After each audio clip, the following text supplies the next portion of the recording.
dari Pak Rejat punya buku yang berjudul Kidung Agung dari Timur itu, serangkum dari awal hingga akhirnya, ya.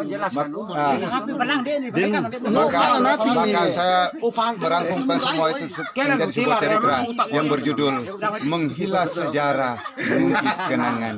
Berpuluh tahun telah berlalu, kepergian Garuda tidak berlabel, tidak bergaris, tidak bertabel, berbagai faedah tidak bermakna, selalu berulang dan terus berdobel. Aku ini manusia kecil, lahir di hutan, besar di kampung, pendidikan di desa, bekerja di kota. Sepanjang hidupku siap berkorban demi sesama, tidak ku kenal beban. Perjalanan hidupku penuh cobaan, yang baik dan buruk tidak kusangka, yang susah dan senang itu barang biasa, yang lahir dan batin cukup terasa, sehingga aku menjadi manusia dewasa. Dewasa hidupku berada di kota, pekerjaan yang aneh tetapi nyata. Kota kenangan ibu kota Jakarta, kota idaman Lampung Permai, kota kebanggaan Bogor yang nyaman, Tirosa Kupang kota kesayangan, Kalabahi Alor kota kemenangan, Laran Tukarenya kota ketenangan, daerah Lembata kota kedamaian. Bertahun-tahun ku rela menderita, selalu dipaksa meskipun tersiksa, seperti penjara yang tidak diperiksa. Sepanjang hidupku siap menderita demi bangsa dan negaraku Indonesia. Tsunami Flores penuh berkat, hanyutnya Garuda orang tak sangka, ku sambutnya kembali dari lautan lepas, ku pangkunya erat, ku peluk di dada sebagai senjata penunduk persada untuk mempertahankan Pancasila sebagai nyawanya bangsa, menjernihkan peraturan sebagai napasnya bangsa, agar memperkokohkan Bhinneka Tunggal Ika sebagai kerangka dan organ-organnya bangsa.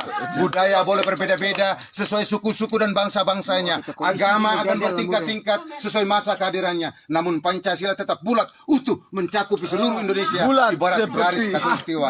Marilah kita jadikan Pancasila itu sebagai bumi kita berpijak, dan agama itu sebagai rumah tempat kita tinggal, dan budayanya itu sebagai arsitek atau lambang-lambang daripada rumah-rumah yang kelak akan kita huni. Kini sudah saatnya aku harus berbicara. Apapun bentuknya aku mau diperiksa. Siapapun orangnya aku harus bertanya. Kepada yang berwajib ataupun yang berkuasa, aku ini hanya manusia biasa. Kini aku semakin rindu ingin bertemu Satrio Peningit dalam menyampaikan sebuah wasiat untuk mengukuhkan Pancasila sakti dan bermotifkan Garuda Bakti, agar menegakkan hukum sebagai pernapasan bangsa, melancarkan ekonomi sebagai pencernaan bangsa, menguatkan sosial sebagai reproduksi bangsa dalam pencerahan politik demi untuk membangun bangsa. Wahai saudara-saudariku sekalian, boleh percaya tidak terserah, ini hanya sebuah imajinasi. Namanya Pancasila itu milik dunia, satu-satunya berada di Asia, hasil penemuan bangsa Indonesia. Titisan darah Bahtera Surya dalam mempersatukan seluruh rakyat Indonesia.